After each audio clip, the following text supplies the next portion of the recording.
Oh, you're muted. I'm muted. Of course I'm muted. Welcome everyone to KC Oasis. We are just getting started here at 11 o'clock on the dot. For those of you who are not familiar, Kansas City Oasis is our premier alternative to faith-based community programming. We are here live on Zoom as well as Facebook Live with everyone. And those of you tuning in directly to our Zoom, welcome, welcome. We encourage you all to participate in our chat, and you can always ask questions and we can spotlight you as we're able. My name is Julie Randolph, and I will be your MC and hostess for today. We are so glad you're here today. We have a really great programming available. We have live music. We have, hang in there. It's going to be good. It's going to be good. Before we dive in, I did want to let you know that Oasis is founded on 5 core values. So for those of you who are visiting us or new today, our 5 core values start with people are more important than beliefs. Meaning comes through making a difference. Reality is known through reason. Human hands solve human problems, and be accepting and be accepted. Today, our program will include music from Jessica Paige or Jess Paige.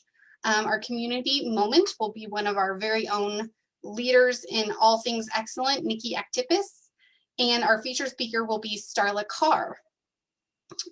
Without any delay, I want to welcome Jess to play some wonderful music for us. Jess, take it away.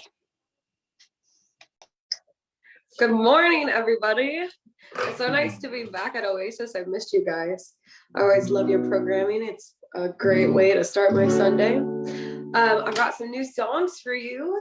This first one is called Do You See It? And I wrote it during lockdown last year, probably almost. It was like literally very eerily this first warm day that we had during lockdown. My whole neighborhood was just a buzz, you know, kids running around in their yards, and I was sitting out on the grass in my front yard with my roommate, who was inspired to write this song. It's about romanticizing a life that you didn't live with another person, essentially.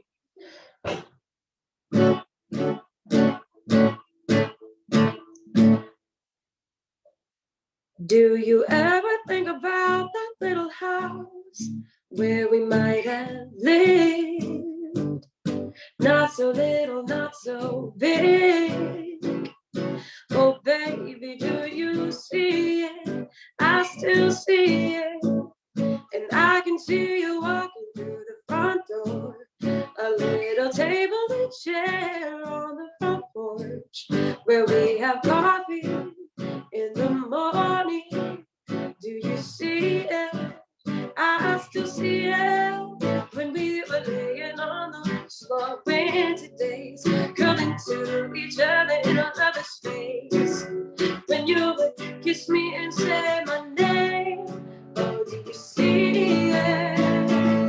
Oh, baby, do you see it? When you close your eyes and kiss another, in the back of your mind, are we together? Baby, stay together, it's our love forever.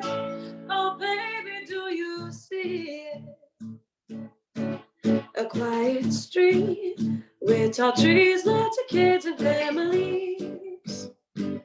Or string lights in the springtime, and lemonade on summer nights. So do you see it?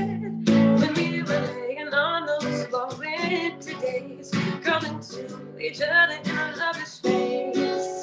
When you would kiss me and say my name. Oh, do you see it? Oh, baby, do you see it? When you close your eyes and kiss another, in the back of your mind, are we together? We stay together, it's our love forever. Oh, baby, 'cause I see it. When I close my eyes and kiss another, in the back of my mind, we are together. We stay together, our love forever. Oh, baby, do you see it? Oh, baby, do you see it? Oh, do you see it?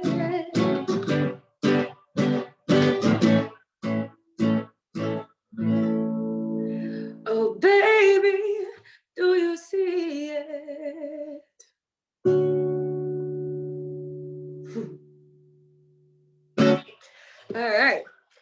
hope you guys are seeing it. I'm so excited to be, I can see the Facebook Live thing happening here. So hello to everyone on Facebook. This next song is, I was playing a yoga retreat in Zoe Deschanel. Thanks, I love her. In Greece. I was playing a yoga retreat in Greece, and there were these amazing couples on this trip, and they had just the most like awe-inspiring relationships. And so I was like kind of interviewing all of them throughout the week, because I was like, how are you doing? Your relationships are so healthy. Like, tell me your secrets. And after the retreat was over, I was in Athens, and I wanted to write a song about how inspiring their love was for each other, and kind of the things that I learned and sentiments that they had told me. So I wrote this song called A Cut Above.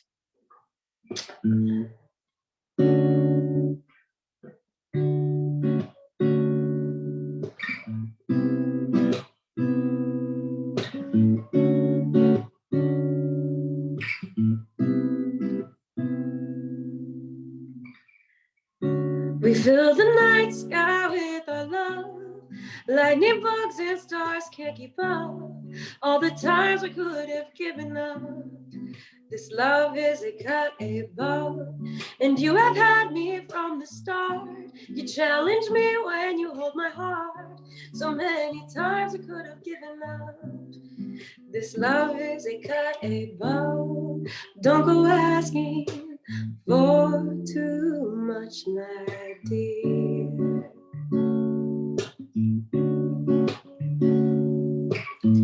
All we can ask for is to really be here.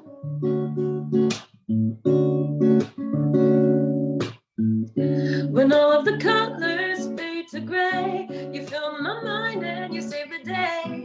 You fill me up just like a paper cup. This love is a cut above. You give me tender, you give me sweet, you give me laughs when it's all I need. And it's so easy basking in your love. When your love is a cut above. Don't go asking for too much, my dear.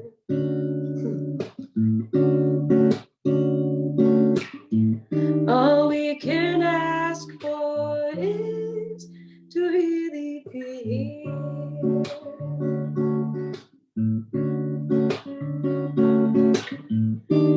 Don't go asking for too much, my dear.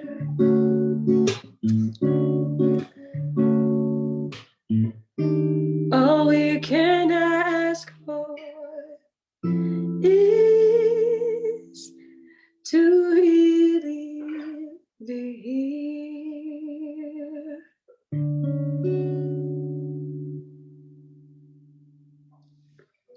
Thank you guys. Can't wait to play more for you later. I hope you enjoyed the first two songs. So wonderful. Oh, Jess, it's beautiful. Thank you guys so much. We had lots of nice comments. Make sure you read those in the chat. Excellent. Oh my goodness. Thank you so much. I'm just kind of over here bopping along. Thank you, Jess. We will have more music from her, so please stick around. I did want to switch over to some quick announcements before we welcome Nikki. We do have a couple birthdays this week. So Nathan Bailey's birthday is tomorrow. Kyle DeRhodes is on March 4th, and Guy Niederhauser is on March 6th. So happy birthday to all of our OACians. We hope you guys are enjoying your birthdays in whichever way suits you best. So in a little bit more sad news, we did have some passings away. Brenda Long passed away on February the 25th in Evansville, Indiana. She and her husband, Jerry, were members of our community before they relocated to be closer to their family members. Her memorial service will be held, for those of you interested, via live streaming next Saturday, March the 6th at 10:45.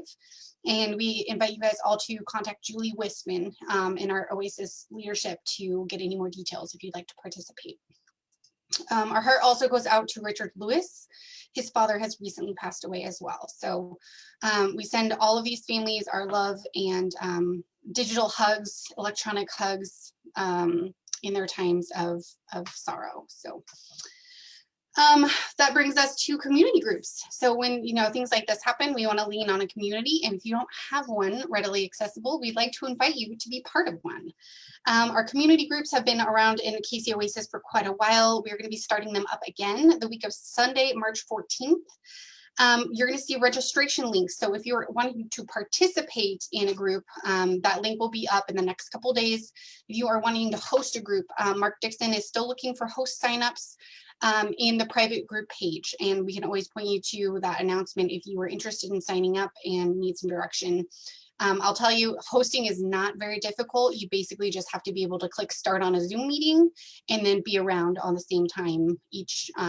Typically people meet either once a week or every other week. So you do not have to be a Kansas City native. If you want to, Zoom in from other locations, come on. So this is just a time for you to have a kind of a set group of people to get to know, and we'll have some ideas for you guys to discuss as a group that are put together ahead of time. So with regard to Oasis in KC, we'd also like to invite more MCs to join our team. So the little bit of talking and announcements that I do, we'd like to have more people who are willing to do that and kind of host throughout the course of our meetings.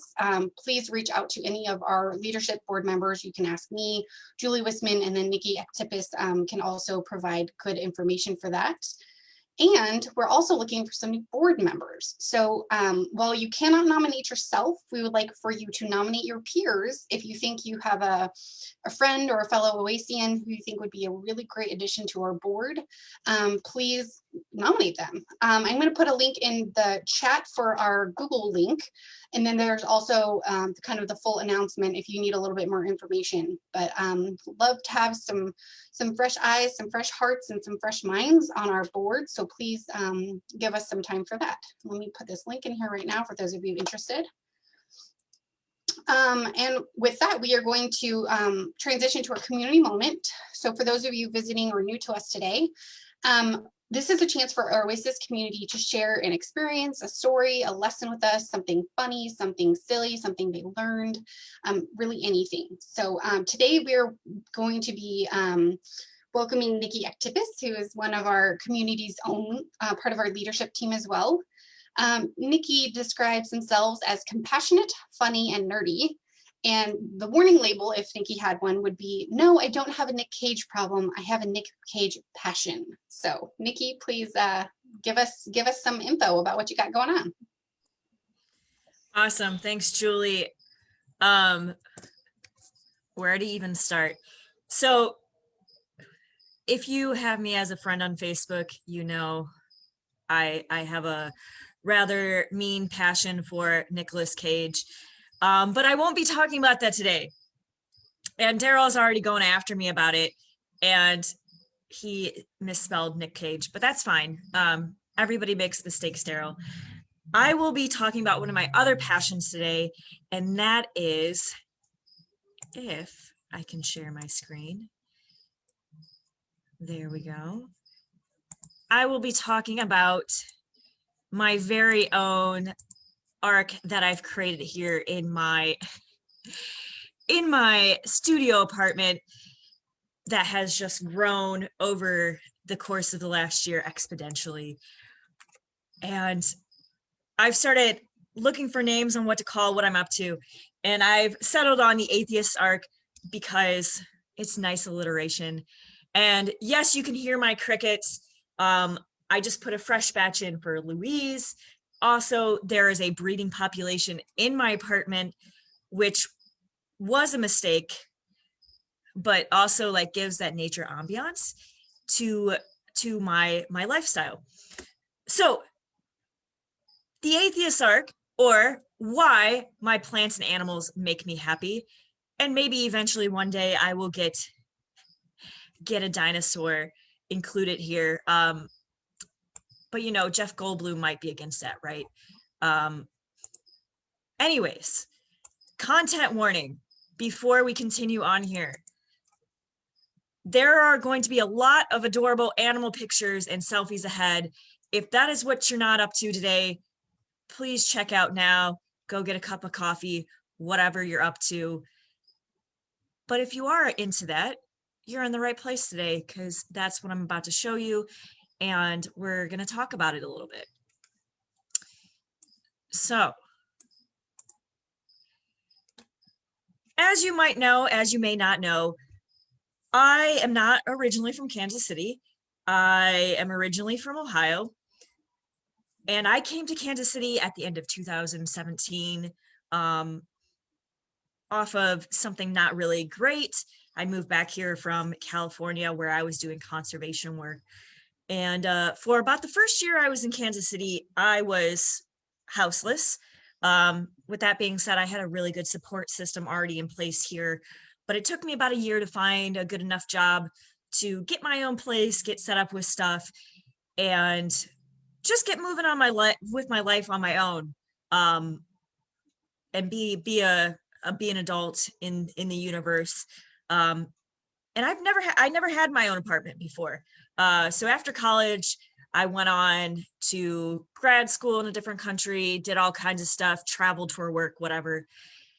So when I got to Kansas City and I got my first apartment, I was really hesitant about getting my own animals.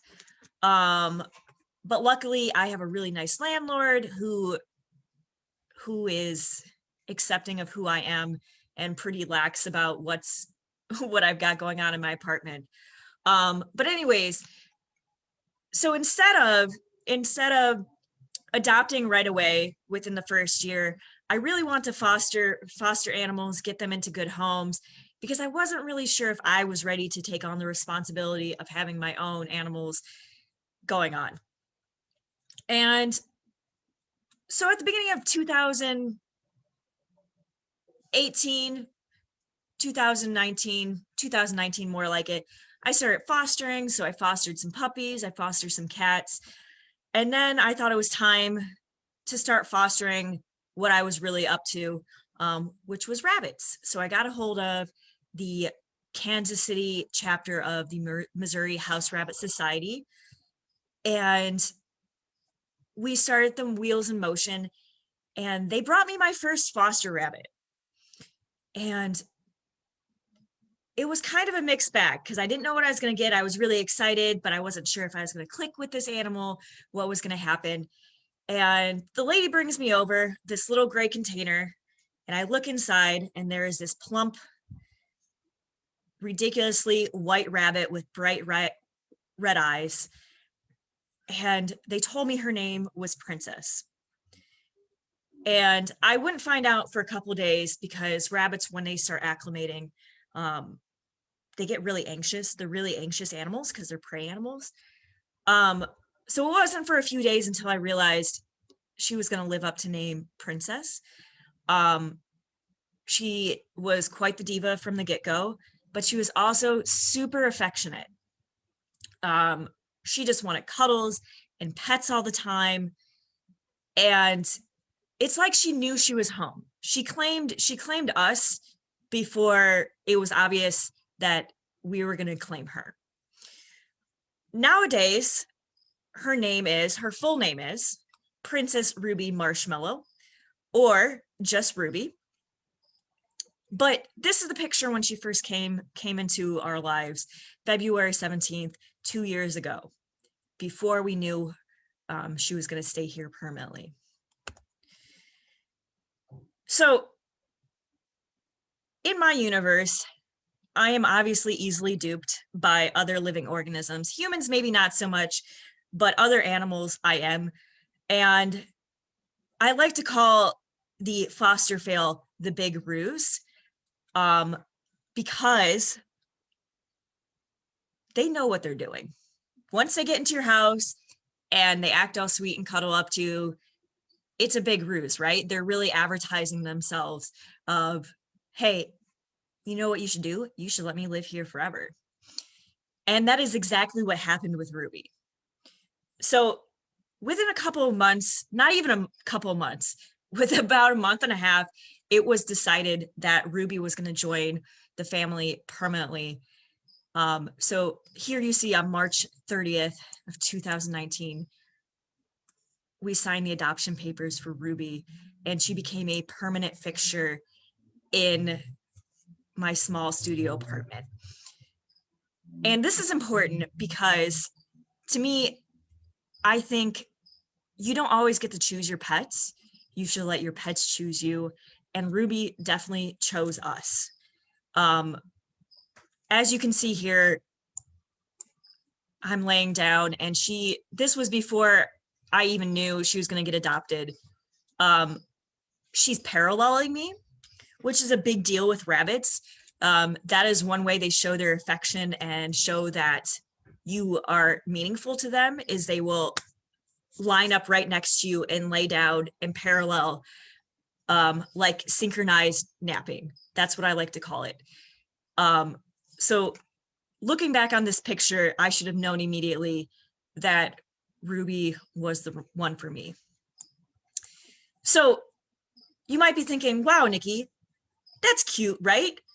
But what does any of this have to do with anything in particular?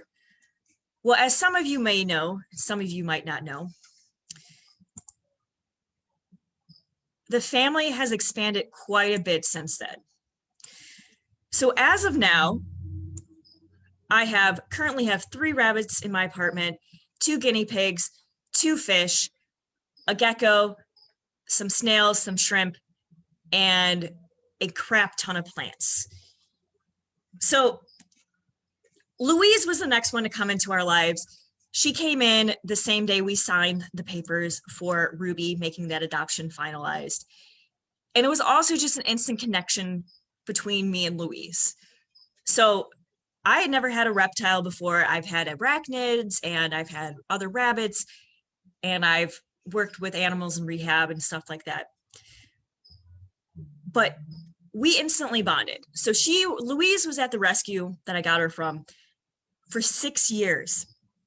For 6 years before she came into my life. And the lady there, so I went and I looked at a couple different reptiles, and they were just like, oh, okay, you're a human, you're picking me up again. But Louise, the second I picked her up, she was instantly comfortable with me. And the lady looks at me and she's like, I've never seen her that comfortable with anybody before. And so I knew, even though I didn't know much about reptiles then, that Louise was probably going to have to come home with me, right? So the rest of these critters here, I won't go into too much detail about, but we have Luna down here. She came from a friend of mine. She's an older rabbit. She just joined me this past year. We've got Riker down here in his little harness that does not fit anymore because he's about 12 pounds now. He originally came from a lab. So he's still got some trust issues going on, but him and I, it was that instant connection too. It was, I know that you were meant to be with me and I was meant to be with you, kind of thing. And also we see Henrietta down here. She's also from a lab, and it was the same thing with her. And then Othello is Henrietta's husband.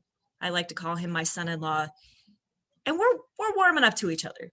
So it is that, son-in-law dynamic there of like, oh, hey, like you're hanging out with one of my other kids, I guess you're okay, right? And then I've got my Lavinia up here and my sunflower. So I can't forget the plants, right?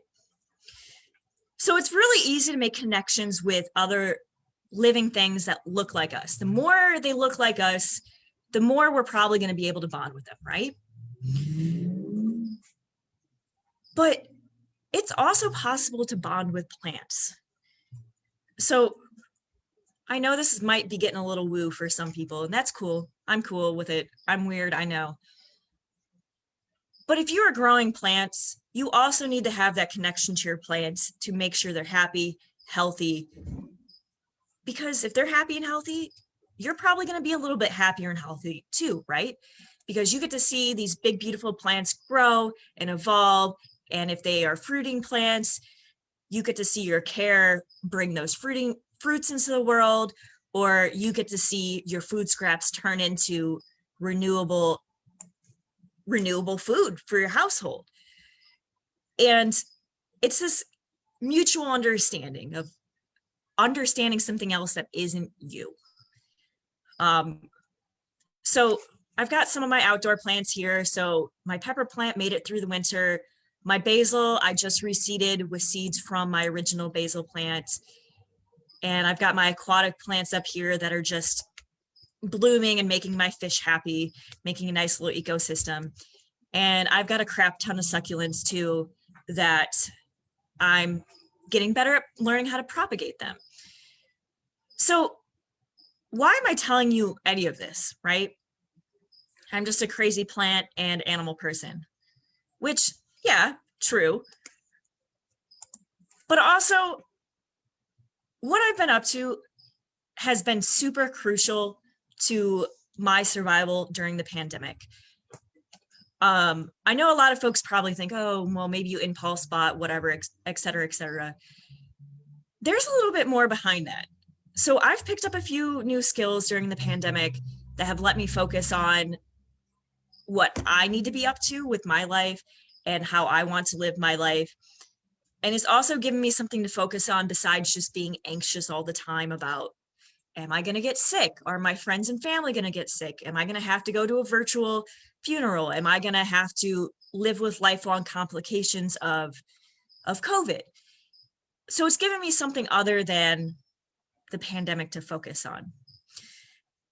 It also has allowed me to build my identity as not only as, hopefully, I like to see a compassionate person, but also has helped me solidify that this is what I want to be up to.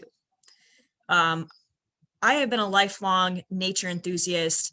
I'm a scientist. And the more that I get to bring into my house, the more that I get to educate myself about individuals that aren't humans. And I get to make those connections. And it's nice because to me, it gives me a little bit better perspective on the bigger picture of the world than just what humans are up to. Third, I really just want to focus on the importance of bonding here. So when you are choosing your plants or choosing your animals, don't just always pick what looks good or what you think you want. Which it's nice sometimes to be able to be like, oh, well, I've always really wanted this type of dog or whatever. But I really also want you to focus on, is there a connection there at the first time you meet this animal or even this plant? Because your relationship with them is going to be a lot healthier and it's going to be a lot easier going than trying to train an animal or understand a plant's needs that you just chose because they were good looking or that you've always really wanted, right?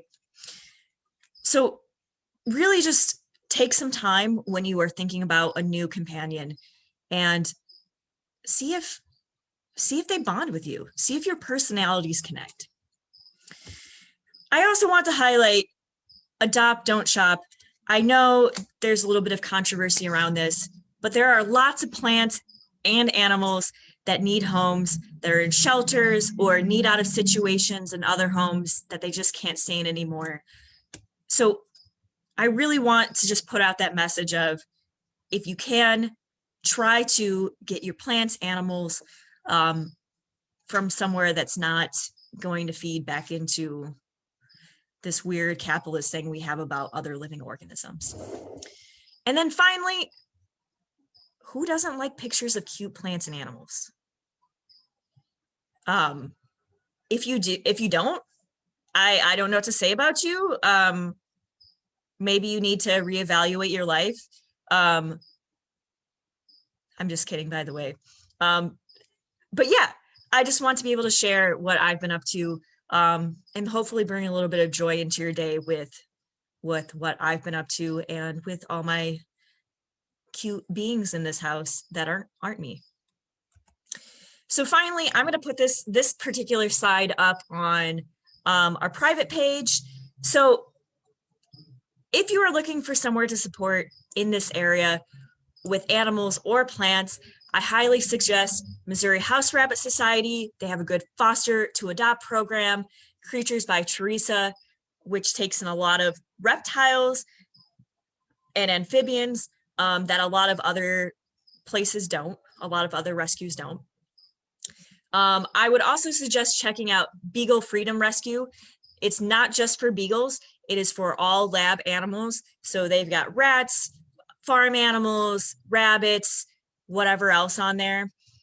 And if you're looking for a companion, I really recommend adopting a lab animal. They need compassion too. And maybe you have a little bit of patience for them to warm up to you, and you can teach them that not all humans are gonna do weird stuff to them.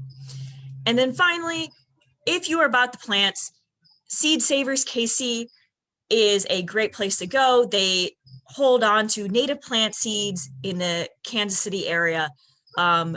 They're through the Anita Gorman Conservatory. You can get a low-cost membership. They'll give you seeds. All they ask for in return is that once your plants go to seed from the seeds they gave you, is to bring back some of those seeds so they can keep saving them and propagating native wildlife in this area. So with that, thank you for listening to me ramble on about my own little nature conservatory in my apartment. And I hope that next time you consider getting a plant or an animal, that you think about how your personalities are going to connect and you have a healthy relationship with them. Awesome. Thank you so much, Nikki. You have far surpassed anything I can do. I have humans that are still alive, but that's largely because of their own selves. My plants, we're just going to skip right over that. They're still alive. This is progress in my life. So I commend you so much, because I mean, I'm sure all of us are like, how many animals, plants? Wow. But thanks for those resources, because, you know, like you said, there's a lot of people that have plants or animals that are big blessings in their life. So I appreciate you sharing those resources. We are going to take all of the wonderful things we learned and head straight into our breakout rooms. So I think we have the magician behind the curtain who will help us with breakout rooms, and we'll see you in a bit.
All right, team. Welcome back, everybody. I hope you had a wonderful chance chatting with your group.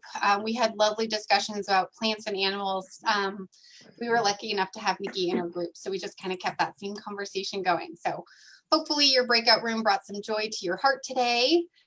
Speaking of which, Jess is going to sing for us again. So Jessica, whenever you are ready.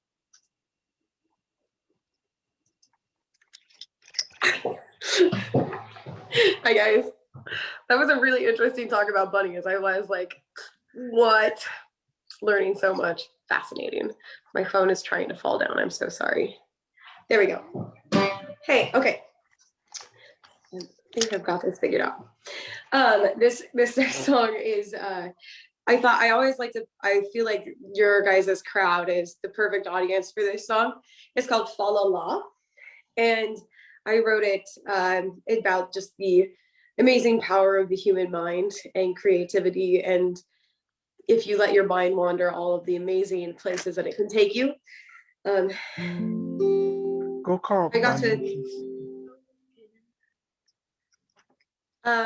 to play it for TEDx KC last year with my band, and we're getting ready to release the song this year as a track. But you can check out the concert if you want to at TEDx KC, and Jess Paige should get you to it on YouTube.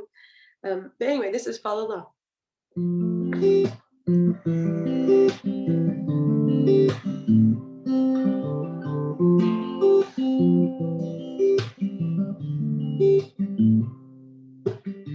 Fa la la la, left in your own mind. Fa la la la la la la la.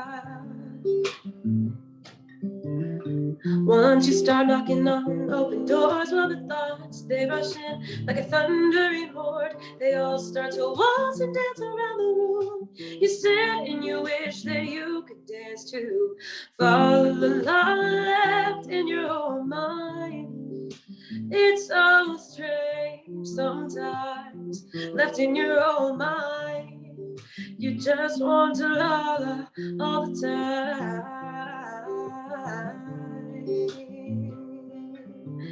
Fa la la la la la la la.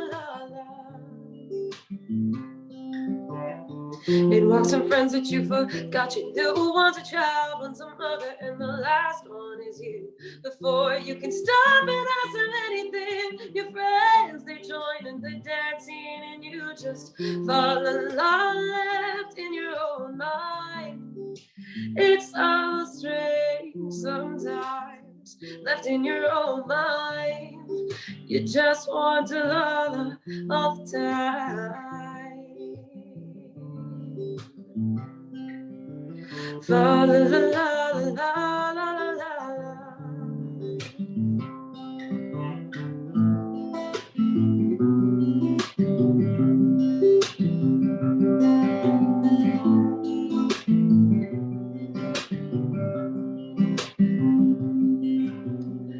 Peek in the keyhole and blow off the dust and the gray wealth of thinking that you love so much. Pull up your skirt tails and dance, little jig. Let these friends lead you to a life you've never lived.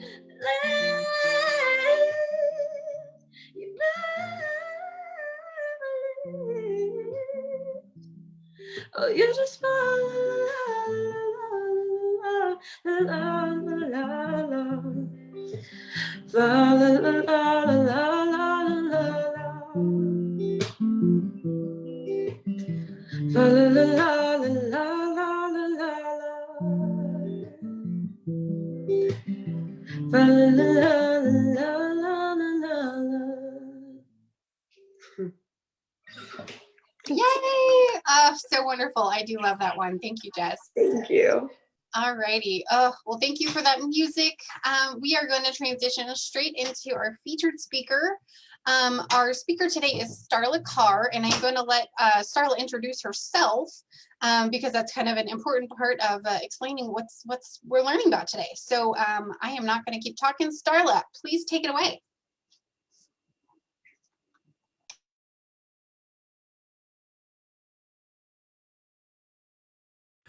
Okay, I had to unmute myself. I have all kinds of technical difficulties all the time. Hello, KCO Aces family. I am so excited to be here with you today. I'm Starla, aka MT, aka Muggsy, aka call me whatever you want, um, except for the bad words. I live in Kansas. I live in Leavenworth, Kansas. And I am what I have deemed is a chronic multitasker. I do a lot of things. I wear a lot of hats, a lot of irons in the fire. But today I come to you as a poet, as a spoken word artist, as an entrepreneur and an author. Those are my lanes. And I'm thankful, first of all, for the opportunity to come join you in this space, to be with you. Thank you for the opportunity of having me. And I'm going to change my view here so I can see some faces. Yay. Um, I'd like to, at the end, offer some poetry as a gift to everyone. I've really been doing this for a long time. So I hope that you enjoy what I have to say. And if you don't enjoy what I have to say, that's great too, because my poetry is very hard hitting sometimes. So anyway, would you like for me to just go on and do what I do, or is there anything else that someone needs to ask me? No, take it away. We want to hear what you got for us. Awesome. Okay, so let me give you the good tea about who I am. I've been a creative writer my entire life. I grew up in a very, very Christian Seventh-day Adventist household. So if you're not familiar with the Seventh-day Adventists, those are the ones that they don't do anything outside of church, Friday sunset to Saturday sunset. So that was my structure growing up and raised by my father and my grandparents. And my mom passed when I was really little. So writing was my way of adapting, of being creative, of healing, because I didn't have the fun creative outlets that other kids had. I was not allowed to go to movies. I was not allowed to listen to secular music.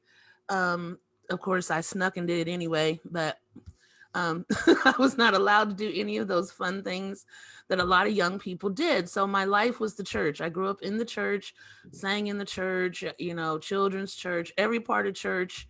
We were there at least 3 days a week. And I used writing as a tool to help me deal with the fact that, one, I was a really depressed and unhappy kid because I wanted to do stuff. I wanted to do stuff that I wasn't allowed to do. And I just filled up books and journals of things, ranting about my church. And then as I got older, I realized that I probably knew when I was 7, but I'm also a lesbian.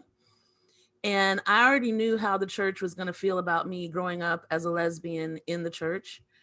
And I kept that hidden from everyone as I went through my teenage years. So when I got to be about 17, 18, I really had some issues with the church doctrines that were written on the books that everyone must follow, that, they were very contrary to me. And I don't judge anyone for any spiritual path, but at the same time, I feel like if you're going to have a path, maybe you should follow it.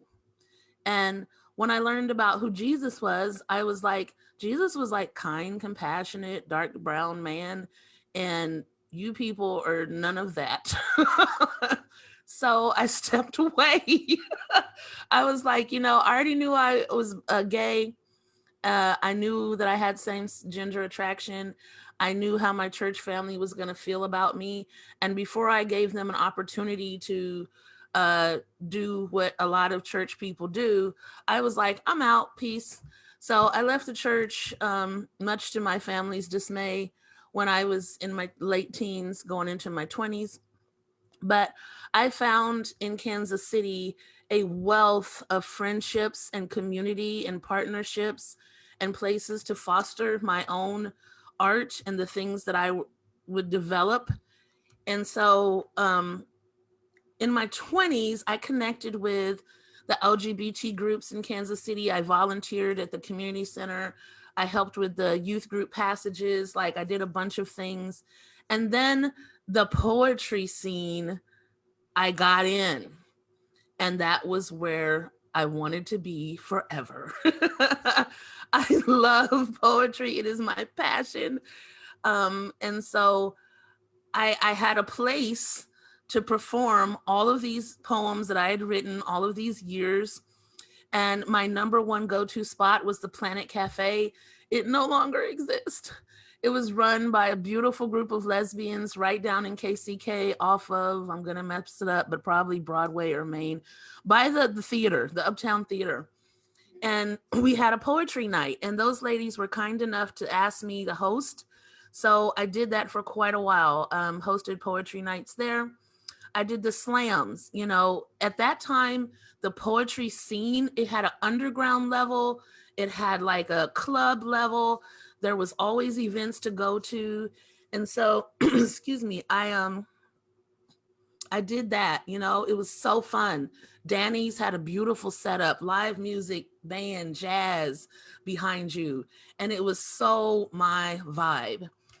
And then in my 20s, I actually met some friends who had a rap group. And I said, I'll tell you the story right quick. Sidebar. What happened was I went to a party with a friend, and this is, for those who don't understand hip hop culture, one component of the hip hop culture is called the cipher. Okay. A cipher means you got a DJ, they play instrumental music. Usually the beats are real hard hitting, right? And then you go around the room and everybody just off the top of their head recites lyrics to the music. You have to stay, it's like, you know, double dutch. You got to stay on time, on beat. So I was at this party and I'm just listening, sitting back, enjoying my friends, listening to them. And the guy that was there who hosted the party, he said, "Hey, do you rap?" And I go, maybe. he says, "Well, come on, get on the cipher." I was like, why not? I mean, I write words, I write poetry. Why can't I rap, right? So I got on the cipher, and I don't remember what I said because this was like 25 years ago. And he was like, "Oh, she's nice. She's good," you know? So the very next day, they called me and they said, "We're putting you in our rap group." What? Yes, they put me in the rap group. So shout out to Zone Millennium crew.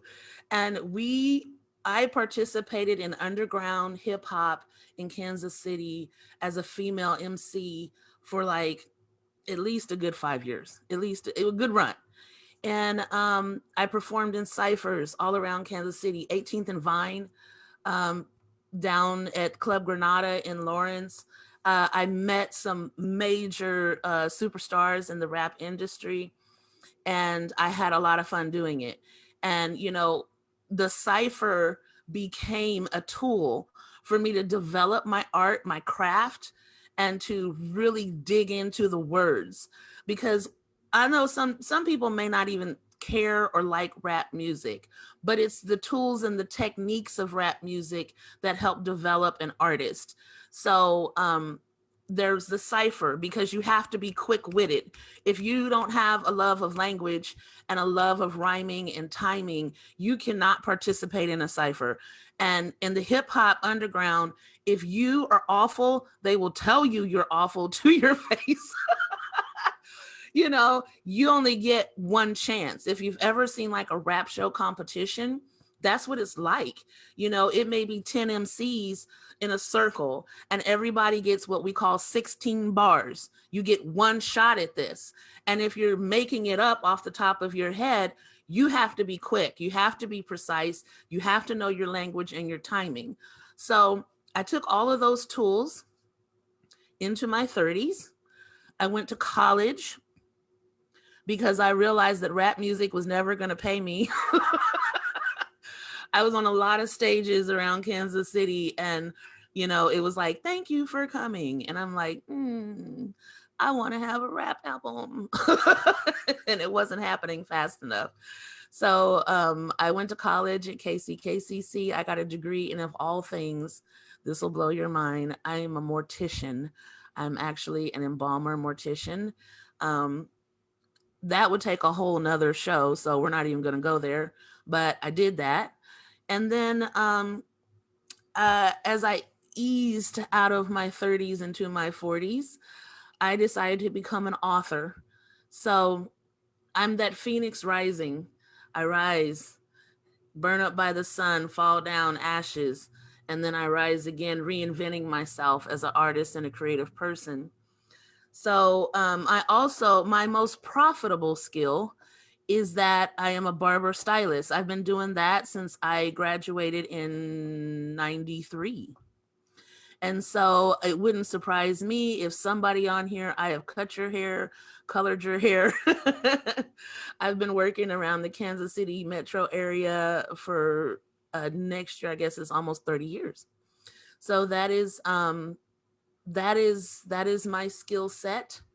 And I am just developing and creating. So where are we now? Now I am an author entrepreneur. So let me explain what that is, what I do. I published my first book in 2009. I would love to come back and talk to you about being a mortician. It was an awesome part of my life, caring for grieving and caring for the deceased. And I will, if you want to have me back, I'm happy to do it. But in 2009, I published my first book. I was so green. I did not know anything, but I knew I wanted to write a book. So I did that.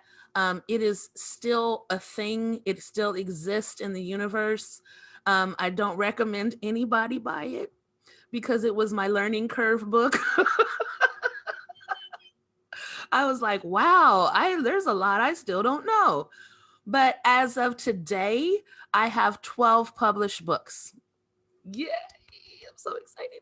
So I've been developing book and book content for the past 7 years. And then a friend of mine reached out to me a long time ago, 7 years ago, and said, hey, can you help me write my book? And I said, sure, why not? I got the time, let me do it. I developed this book for her and she loved it. And she kept telling people, Starla's a ghostwriter. I said, no, I'm not. That's not what I do. It's not my lane. But people kept coming to me saying, hey, can you help me write my book? Hey, can you help me develop my book? Okay. So it snowballed. Here we go. Phoenix Rising. It snowballed into a business. This is an organically grown business that helps marginalized people tell their stories, their truth, whether it is reality or fiction. I basically provide services for people to meet you where you are in your creative writing process. So I'm proud to say that I have clients from all over the world now that I've helped develop their book products. And I mainly deal with marginalized artists because even as I sit here with you today, it's challenging when you are a Black queer woman and you write some weird stuff and you want somebody to read it and you go to a literary agent or a publishing company, and I'll tell you up front, they just really don't care about our voice. When they do care about our voice, it must fit their agenda to make money. Hello, capitalism. So so I said, you know what, if there's no lane, I'm going to make a lane because I have something to say that is extremely important. I'm finally coming into my own as an author. I've been a poet, I've been a spoken word artist, I'm a writer. But as I start to develop this business, which is new, I've been a freelance writer for about 5-6 years. I've done journalistic writing. I mean, I just write all the time. but I'm finally coming into my own, and people keep telling me that I'm an expert. And I'm like, wow, that's a scary word, because I feel like as an artist, I'm forever evolving. You know, we don't ever stay stagnant. I don't want to stay stagnant. And yes, I am open to learn, but I have a certain set of skills that I think help marginalized people, people from all backgrounds, all races, all cultures, who are finding obstacles to publishing. I'm here to push those out of your way and get you a beautiful book that you love. So, right before I read some poetry, I just want to tell you historically who my influences are and why I'm so passionate about what I do. Yes, viva la revolution. Yes. So, the trifecta of poetry is Dr. Nikki Giovanni, right? If you don't know who she is, you should know. Dr. Giovanni came from the Harlem Renaissance of writers. That's where you have James Baldwin, Dr. Maya Angelou, Nikki Giovanni. But Nikki Giovanni, for me, is the pinnacle. She is the pinnacle. Um, Also, being Black and queer, Audre Lorde, her literature has had a huge impact on influence on my writing. And I would be remiss if I didn't tell you that Dr. Maya Angelou is the icon of poetry. She, you know, her voice, and my partner's watching, hey, my love, her voice, I believe I fell in love with my partner because she sounds like Dr. Maya Angelou. It is so buttery and delicious and beautiful, and I just can't get enough of it. And when Dr. Angelou passed away, I felt a visceral shift in my body. And I was listening to a special about her, and they listed all of her accomplishments, right? And all the books she's written and the movies she starred in. And I knew that that message was for me, young, Black, queer, lesbian. You better write, girl, because if I don't tell these stories, nobody else is. And you have the tools, you have the capacity, you need to write. And I would never compare myself to her, but I do feel a connection to her. And I want to write about justice and Blackness and queerness and capitalism and patriarchy and misogyny and homophobia. So those type of poems I put out in the world. And I'm going to read some for you. So this first poem, we're going to start. I give a disclaimer with my poetry that says, put your therapist on speed dial for afterwards, mainly because it is not, it's not all fluffy. It's not all light. I have to speak my truth in my words. And like I said earlier, I don't write to make people comfortable. I really write to share the truth, and hopefully you think. So we'll start out light, we'll end up heavy. This poem is called Androgyny. Queer women are Vegas sunsets, threatening the horizon with their androgyny. Bursting shadows of patriarchy, exploding with shades of crimson and gold. Daring you to come closer to midnight and never losing the light of day. That is Androgyny. Short little poem. I told you we start off light, we'll end up heavy. All right. So the next poem that I'd like to read for you is called Don't Touch My Hair. This particular poem intersects my poetry with my skill set as a barber stylist. As some of you may or may not know, as an African American, hair is very political, it's very controversial, and there have been many times that I've had probably every hairstyle ever created. And people who are my non-melanated friends who don't understand the struggle, the hair struggle, that we go through, sometimes we'll just instinctively want to touch my hair.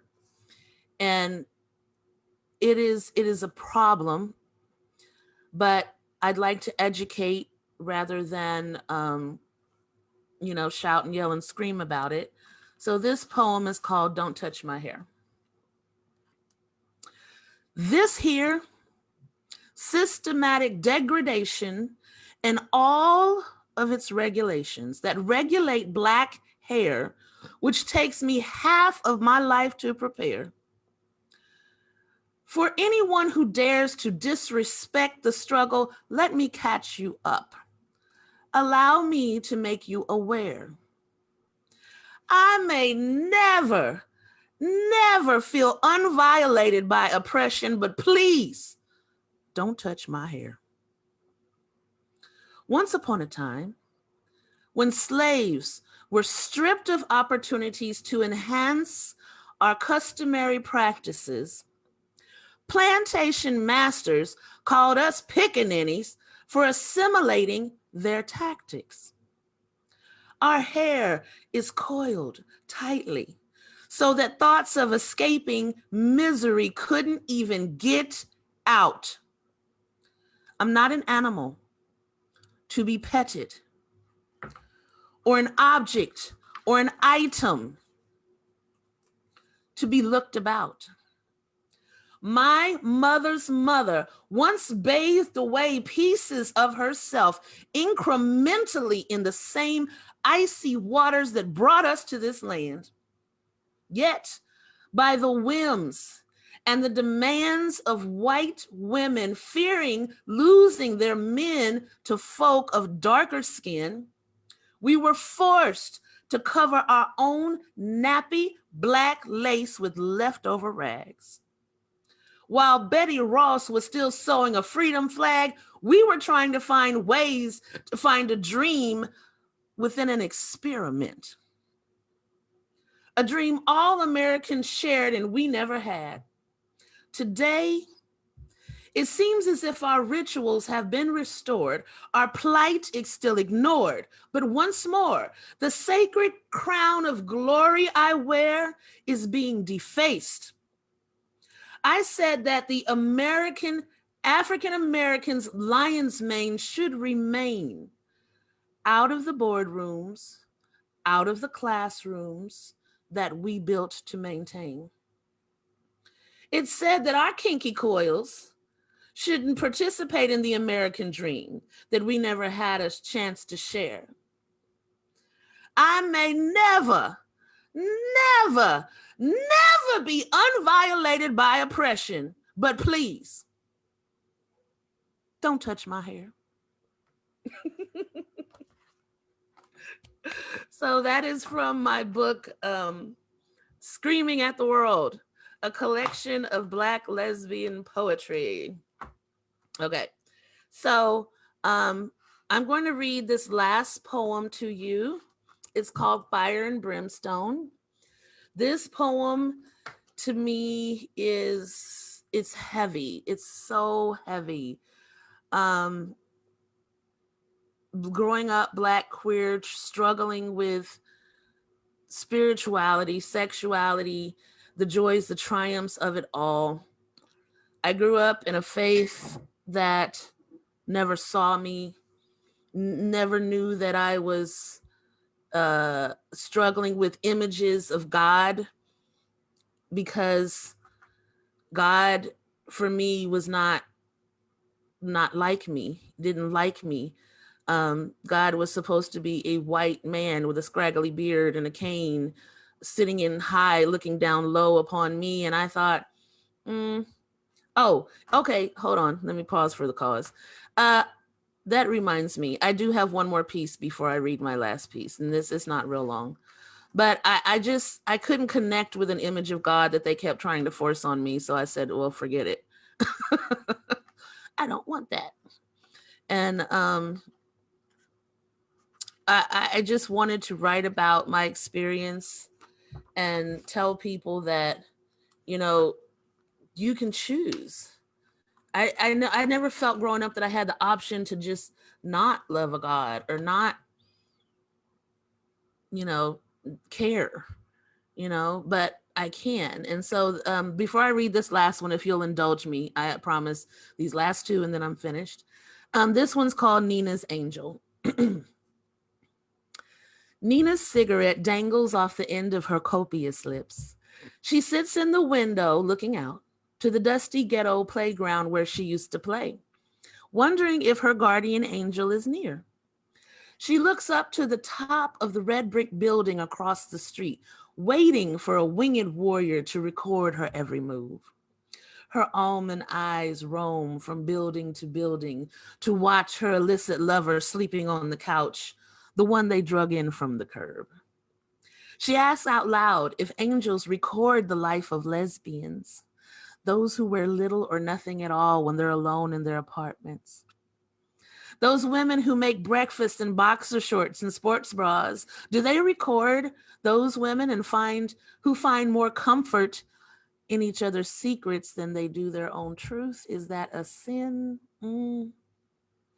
Did her angel watch her when she kissed the bishop's wife in the empty church room and left lipstick on her lapel? Is that a sin? Through the smoke swirling through her window, she searches the sky for a sign that someone is hearing what she is putting down. She asks if her angel can relate to the God in her, if God is man, if God is black, if God has blue eyes and she does not have that holy trinity. She wonders if her angel has a broken wing or cries because of her often. She doesn't feel important enough for an archangel.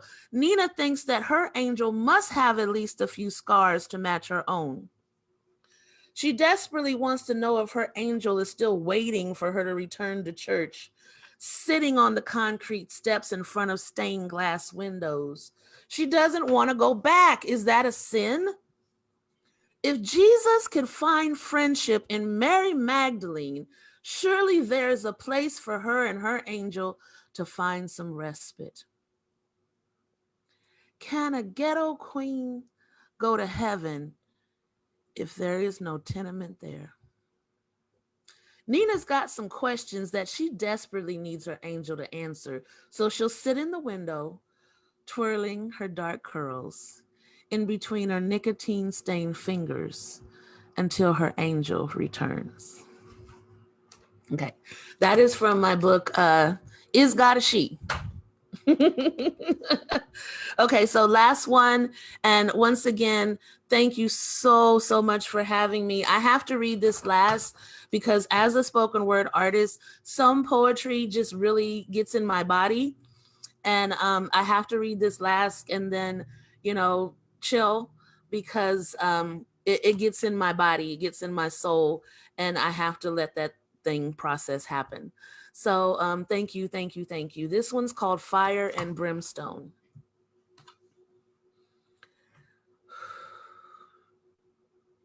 On a hard wooden bench,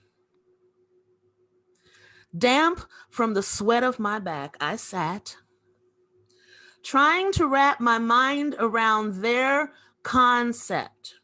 And the preacher preached fire and brimstone.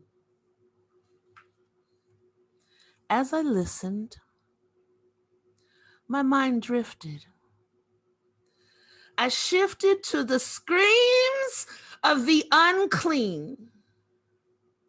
The pretty girls dancing, the light of embers burning, their melted flesh, my own earthly test. And I remember that the old preacher told me that I would never be free if I remained me. How can that be? And he preached fire and brimstone.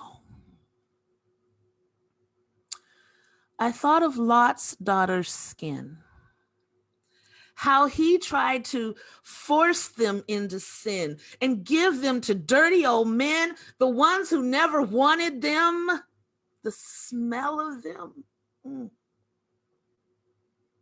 I thought of slaves in captivity, babies born with deformities. I felt the heat wash over me.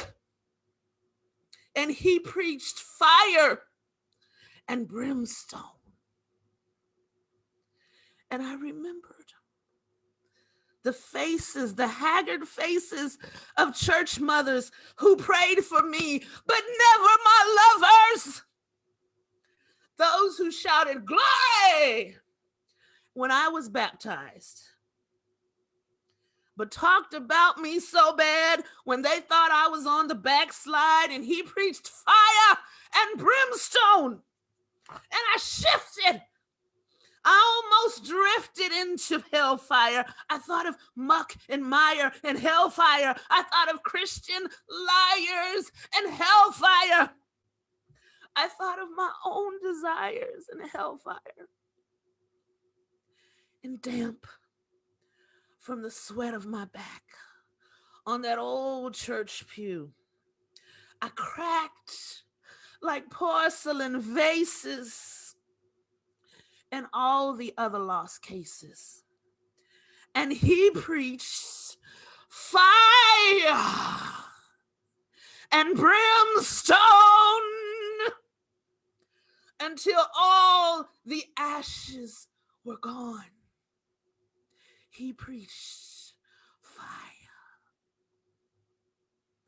and brimstone.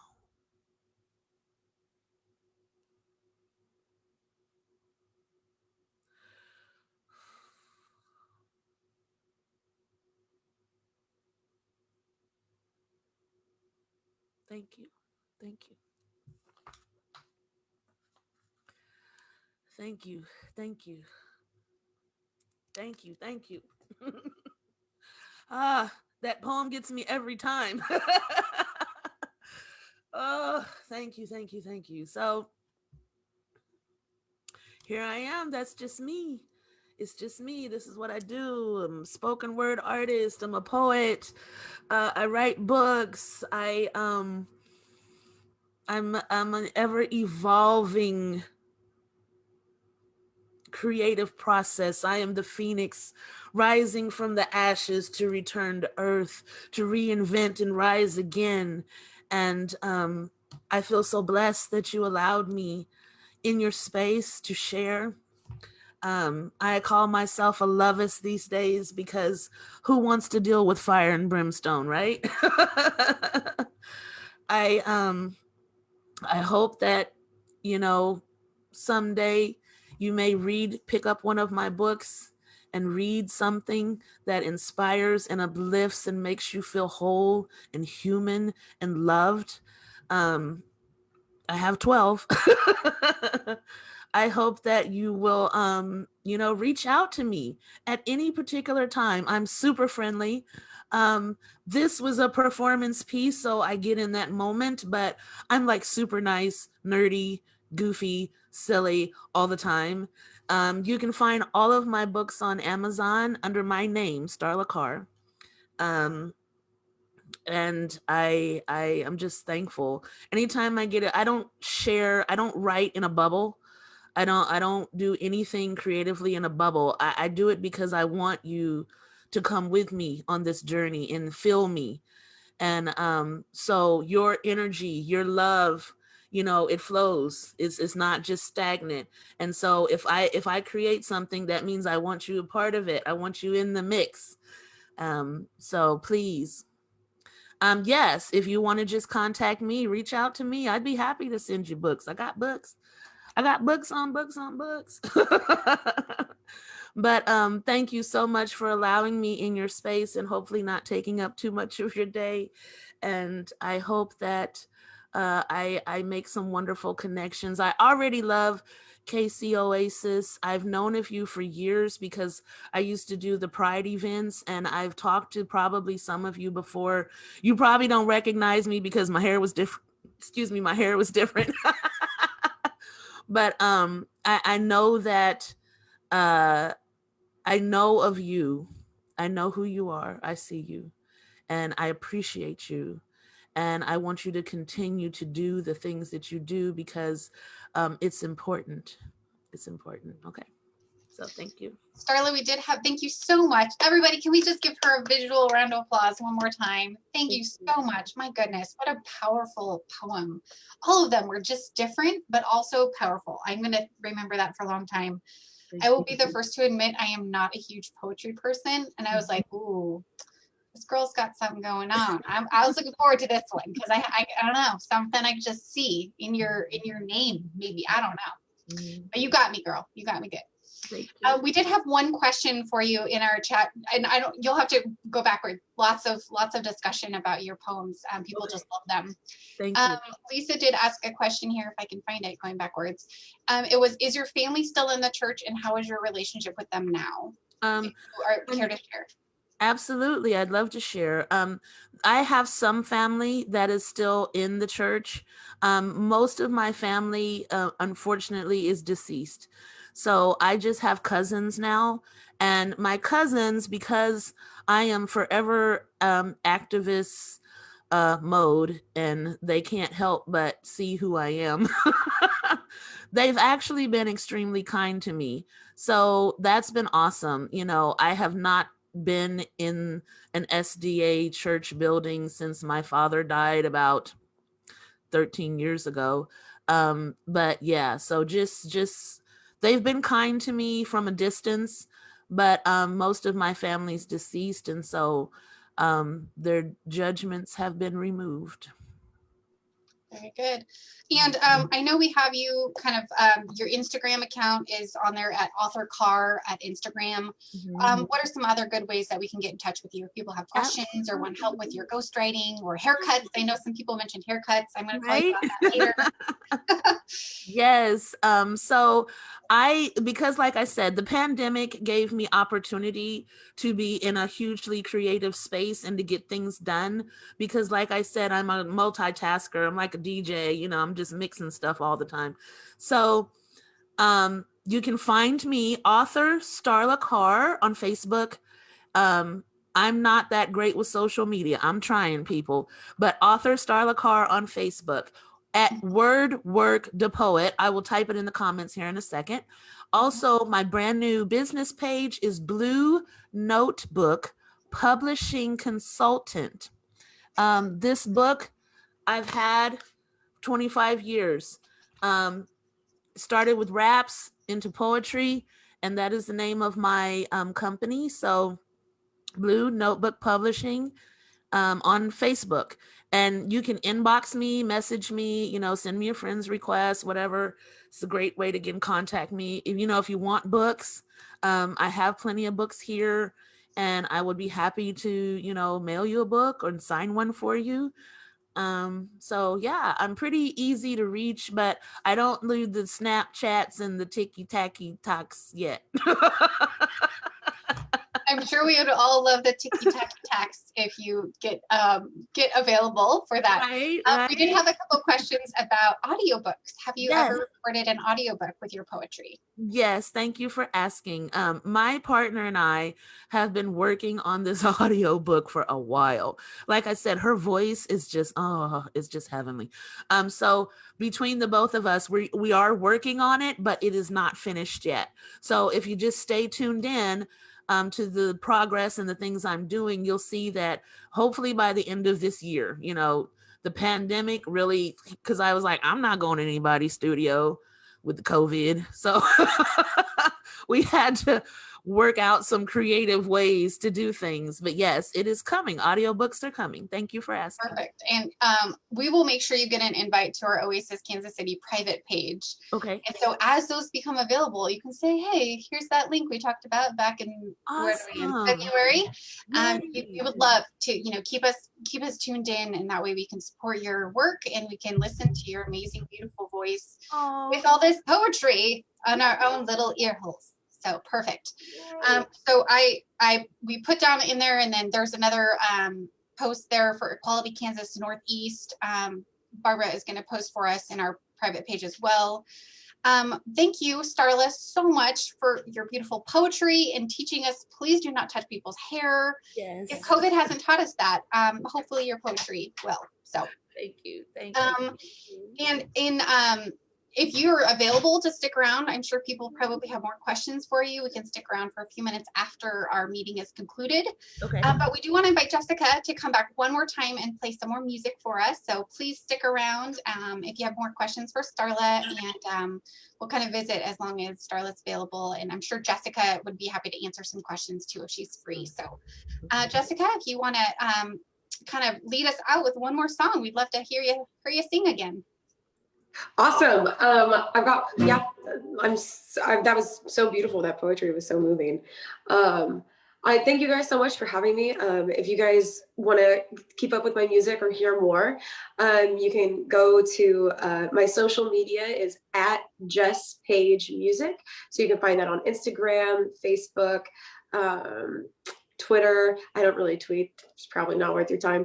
But if you want to, I just started a new Patreon, and it's also Patreon / Just Paige Music. If you want to get like regular content from me, you can like subscribe and support my music for like $3 a month, and that, you know, every little bit helps.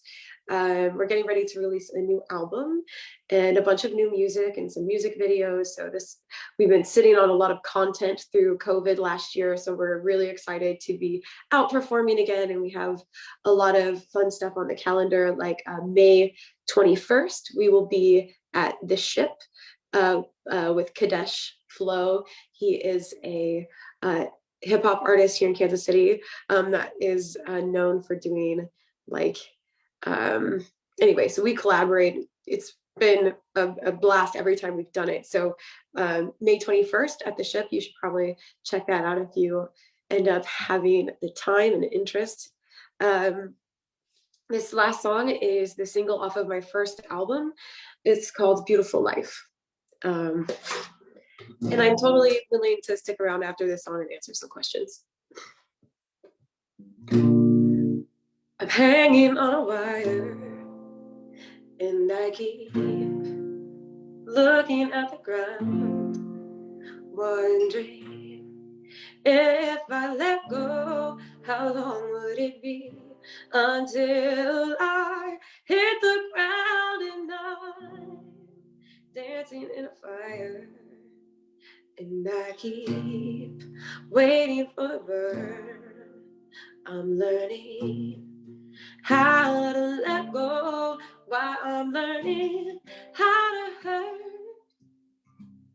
And in this beautiful life, well, I'm stuck in the crosshairs of wrong and right in this beautiful day. I am learning that this way is the hardest way.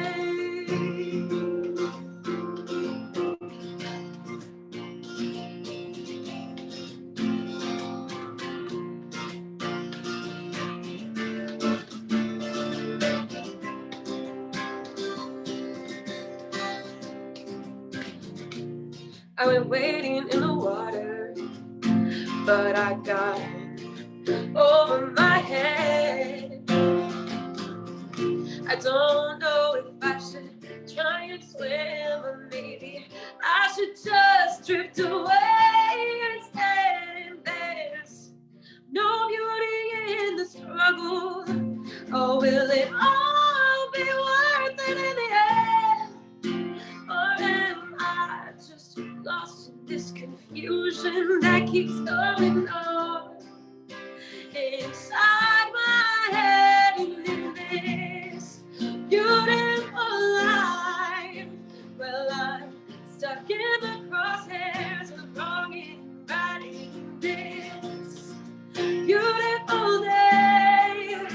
I am learning that this way is the hard way. Oh, and I keep waiting in paradise. I'll be nowhere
Thanks, guys. Appreciate it. Oh my gosh, so wonderful. So for those of you who didn't already or weren't paying attention or whatever, Jess has a Patreon as well. So feel free. I know Julie Wisman just posted the Patreon link on there. If you want to get more content from her often, Patreon's pretty cool because you get to, you know, have a little bit more intimate contact with your artists. So let's all jump on Jess Paige Patreon together, and I know we'll see you again soon. I do have a couple closing remarks before we close out our meeting and have some time for just chatting and visiting. As we're supporting Starla with buying her books and reading her audio and all that kind of stuff, and then Jess with her Patreon, Oasis also needs your support. So for those of you who aren't familiar, Oasis is a 501c3, completely volunteer run and donation supported organization. So your hands can solve our human problems, creating a space for our secular community to flourish. Recurring donations of any amount is the best way to help support Oasis, even if it's $3, $5, $30, whatever you can handle. You can give through Simple Give on our website, kcoasis.org. You can also give by text. So if you'd like to text 816-839-7656, or you can go to our website, kcoasis.org/donate. Jess and actually next week we have musical guest Kemet and the Phantom. And our feature speaker in celebration of World Poetry Day will be Natasha Ria El Salkari. That's what's on the docket for now. So of course we'll be verifying all those things in future time. But thank you so much to all of our guests today. We had Jess and Nikki and Starla. Thank you for sharing a little piece of your world with us. And we will see you guys all next week.